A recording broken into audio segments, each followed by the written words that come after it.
안녕하세요. 콘스탄트 김의 티스와 함께 돈 버는 아카데미. 이번 시간에는 돈 버는 재무 설계, 선배의 조언, 결혼식 비용을 많이 줄여야만 하는 이유에 대해서 말씀 나누겠습니다.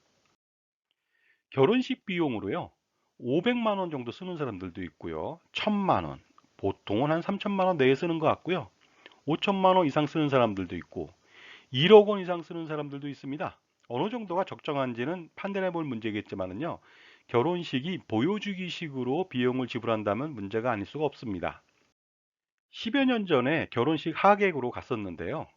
그날 먹게 되는 스테이크가 1인당 18만 원짜리였습니다. 그래가지고 축의금 10만 원을 준비했다가 20만 원을 내고 그냥 온 적이 있습니다. 먹지도 않고. 엄청난 금액이 아닐 수가 없죠.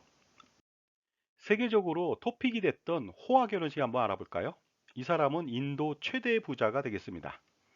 딸 결혼식 비용으로 무려 1128억 원을 썼습니다. 축가는 비욘세가 불렀고요. 하객으로는 이재용 부회장이라든가 힐러리 클린턴이라든가 각계의 유명 인사들이 전부 다 운집했습니다. 그런데 그의 재산은요, 총 재산이 45조 3천억 원입니다. 따라서 실제로 1128억 원을 썼지만 자기 재산의 1%도 안 썼습니다. 0.249%밖에 사용하지 않았습니다.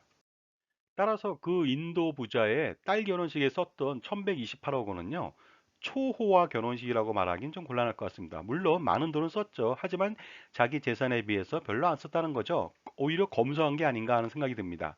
이에 반해서 우리나라 사람들은요, 2017년도 평균 결혼식 비용을 알아보니까 4,600만 원입니다. 만약에 부모님들이 재산이 10억 원이었다면요, 무려 4.6%를 쓰게 된 거거든요.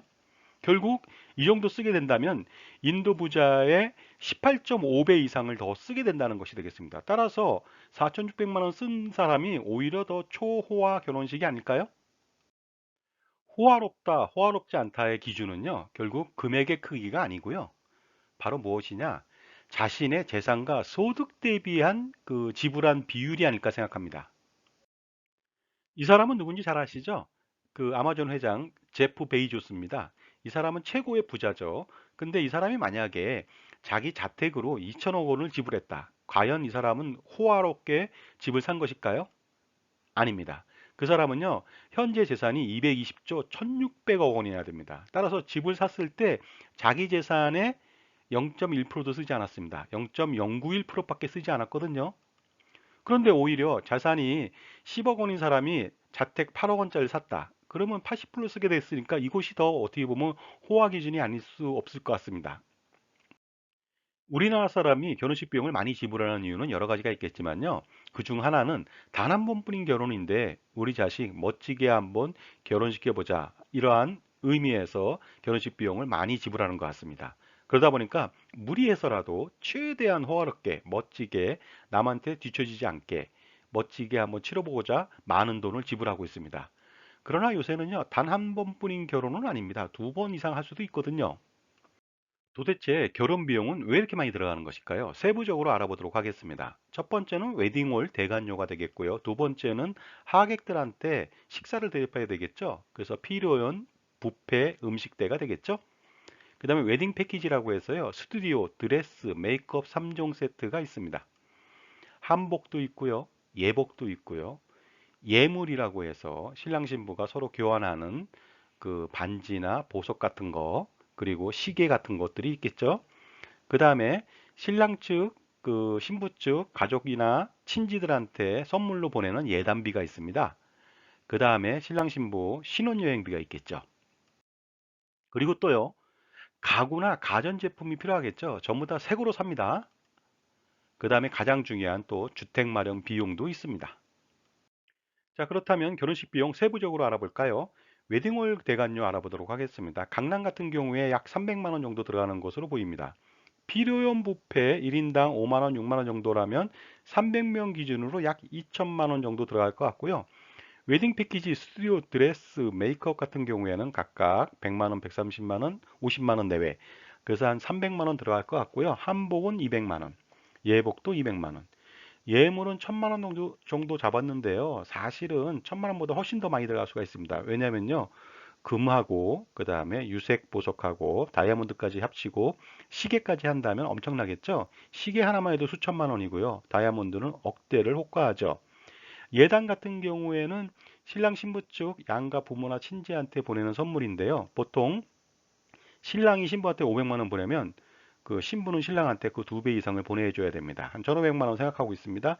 신혼여행비는요, 국내 여행을 하지 않는 한은요, 보통 500에서 1,000만 원 정도 들어가는데요. 1,000만 원 정도 들어간다고 보는 이유는 뭐냐면은 그 여행지에서 각종 선물을 또 사야 되거든요. 그 다음에 가전제품이나 가구 같은 거 사는 거 굉장히 돈이 많이 들어가겠죠. 3천만 원 내외가 될 것으로 보이다 보니까 두 사람이 신랑 신부가 준비하는 결혼식 비용은 토탈 9,500만 원에 육박합니다. 거기에다 주택 마련 비용이 또 들어가겠죠. 예를 들어서 전세를 산다. 그러면 3억 원에서 5억 원 정도가 필요할 것 같고요. 물론 이 돈으로 주택을 구입할 수도 있죠. 그때는 또 은행 융자를 껴야 될 것 같습니다. 이처럼 엄청난 결혼식 비용을 지불하고 있지만 들어오는 돈도 있습니다. 바로 결혼식 축의금이 되겠습니다. 그냥 잘 모른다. 그냥 그저 이름만 안다. 그러면 3만 원 정도 낼 것 같습니다. 그 다음에 직장 동료다. 그러면 5만 원. 친구다. 그러면 한 10만 원. 그 다음에 친척이나 절친이다. 그러면 한 20만 원. 그 다음에 50만 원 이상 내는 분들도 있겠죠. 그러나 우리나라 축의금 평균을 알아보니까요. 연령대별로 좀 다릅니다만은 대부분 다 5만 원에서 7만 원 정도가 보통이 되겠습니다. 그러다 보니까요. 300명 정도가 왔다. 그러면 축의금 토탈 금액은 2,100만 원밖에 되지 않습니다. 그리고 이 돈은 또 빚이죠. 나중에 또 갚아야 됩니다. 결혼식 비용과 관련돼서 우리가 알아둬야 될 것이 있습니다. 그것은 뭐냐면요. 최고가 아니라면 모두가 그저 그렇다는 것입니다. 예를 들어서 결혼식 비용으로 1,000만 원을 쓰나 1억 원을 쓰나 별 차이 없다는 것이 되겠습니다. 자, 그래서 결혼식 비용을 확 한번 줄여보겠습니다. 웨딩홀 대관료가 300만 원인데요. 구청 같은데 회관을 대여야 한다면 30만 원 밑으로 쓸 수도 있습니다. 그리고요, 가족끼리 식당을 빌려서 조촐하게 결혼식을 대행할 수도 있습니다. 다음은 필요한 비용이 되겠습니다. 2천만 원 정도 들어갈 것으로 판단하는데요. 이것을 선물로 대체하자. 식사 대접을 하지 않고 그렇다면 1인당 3만 원에서 900만 원 정도면 되지 않을까 생각합니다. 물론 이것도 가족끼리 식당을 빌려서 가까운 친지나 아니면 절친한 친구 이 사람들만 불러서 조촐히 할 수도 있습니다. 웨딩 패키지는 300만 원 정도 들어가는 것으로 보이는데 개별 계약을 통해서 좀 싸게 150만 원 정도에 충분히 할 수 있을 것 같습니다. 그리고요. 한복 같은 경우에는 200만 원 들어가는데 100만 원 내로 할 수도 있고요. 그리고 생략도 가능합니다. 마찬가지로 예복도 200만 원 정도인데 피로연이 없는 경우에는 굳이 필요할까요? 그 다음은 예물인데요. 예물 1,000만 원이요. 이것이 가장 쓸데없는 것 같습니다. 왜냐하면요. 금반지만 교환하면 됩니다. 100만 원이면 충분한데 엄청난 금액을 지불하죠. 서로 사랑만 했으면 되지 않겠습니까? 더 중요한 것은요. 결혼하고 나서 결혼 기념일마다 그 남편과 아내가 서로 선물해주는 보석이 훨씬 더 좋습니다. 다음은 예단이 되겠는데요. 1,500만 원. 이것은요, 양가 부모님께 양해를 구하고서 생략할 수도 있습니다. 이 돈으로 주택 구입 자금에 보태 쓴다든가 그랬을 때 아무도 반대하지 않을 겁니다. 더 중요한 것은요, 결혼 후에 양가 부모님들 생신 때마다 멋진 선물을 해주는 것이 훨씬 더 행복해 할 겁니다. 다음은 신혼여행 경비가 되겠습니다. 1,000만 원 정도 책정했는데요. 한 번 여행 쳐놓고는 엄청나게 많은 비용을 지불하고 있습니다.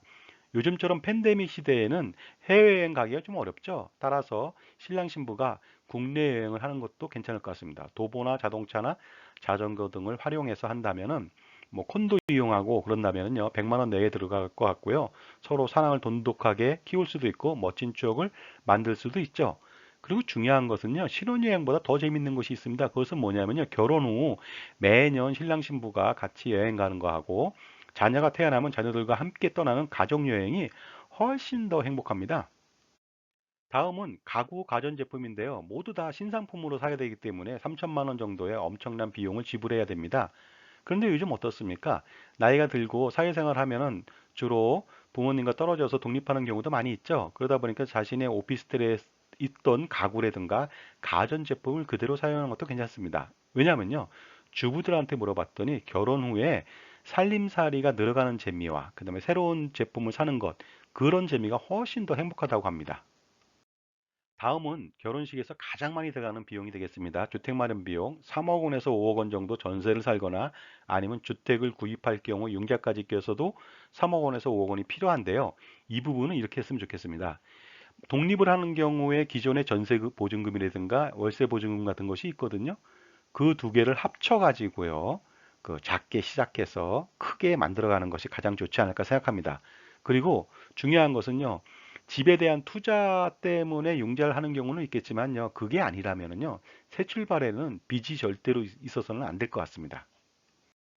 자, 이렇게 해서 알뜰살뜰하게 결혼식 비용을 줄여나간다면 엄청난 금액을 줄여나갈 수 있고요. 그 다음에 그 돈으로 신랑 신부가 새 출발하는데 그 엄청난 시드머니 효과를 나타낼 수가 있을 것 같습니다.